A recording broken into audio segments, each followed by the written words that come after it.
তবে দেখ আমার আসল বাতাসের জোর কেমন।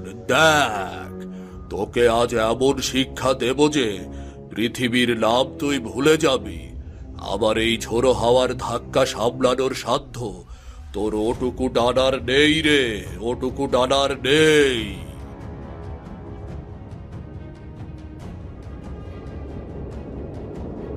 বাঁচাও বুড়িমা, পবন মামা আমাকে খুব জোরে ধাক্কা দিচ্ছে। আমার ডানা দুটো অবশ হয়ে যাচ্ছে। আমি আর বাতাসে নিজেকে ধরে রাখতে পারছি না, আমি নিচে পড়ে যাচ্ছি।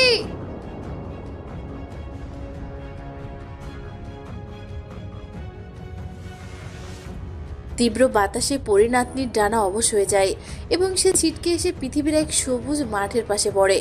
সেখানে একটি ছোট মানব শিশু একা একা ঘাসের উপর বসে আকাশের দিকে তাকিয়েছিল।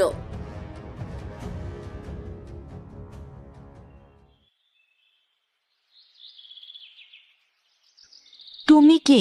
আকাশ থেকে পাখির মতো ডানা ঝাপটে এভাবে আমার সামনে এসে পড়লে যে? তোমার গায়ে এত আলো কেন? আর তোমার জামাটা এত চমৎকার কেন? আমি মেঘবুড়ির নাতনি। আকাশ থেকে দুষ্টু পবন মামা আমাকে জোর করে নিচে ফেলে দিয়েছে। আমার ডানায় বড্ড চোট লেগেছে, আমি আর উঠতে পারছি না গো, আমার খুব কষ্ট হচ্ছে। তোমার পিঠে ওগুলো কি আসলেও সত্যিকারের ডানা? তুমি কি ওই মেঘের উপর থেকে সত্যি সত্যি উড়তে পারো? আমি তো ভেবেছিলাম আকাশে শুধু পাখি আর ঘুড়ি ওড়ে। হ্যাঁ, আমি সত্যি সত্যি আকাশের এক ছোট্ট পরী, কিন্তু রাগী পবন মামা ঝোড়ো বাতাসে আমার ডানার হাড় বুঝি ভেঙে গেছে, খুব ব্যথা করছে। আমি আর বাড়ি ফিরতে পারবো না গো, এখন থেকে হয়তোবা পৃথিবীতেই আমাকে থাকতে হবে। তুমি একদম কেঁদো না। আমার মায়ের দেওয়া এই নরম সুতির কাপড়টা দিয়ে তোমার ডানার ধুলোবালি সব মুছে দিই। দেখো, একটু পরেই তোমার এই ব্যথা একদম কমে যাবে।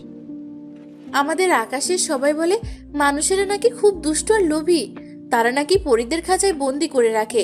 তুমি আমাকে কোনো আঘাত করবে না তো? আমাকে মারবে না তো? না না, আমি তো শুধু মাঠের রঙিন প্রজাপতি ধরি আর তাদের ছেড়ে দিই। পরীদের আমি কখনো আঘাত করি না। মা বলেছে কাউকে কষ্ট দিলে নাকি ঈশ্বর খুব রাগ করেন।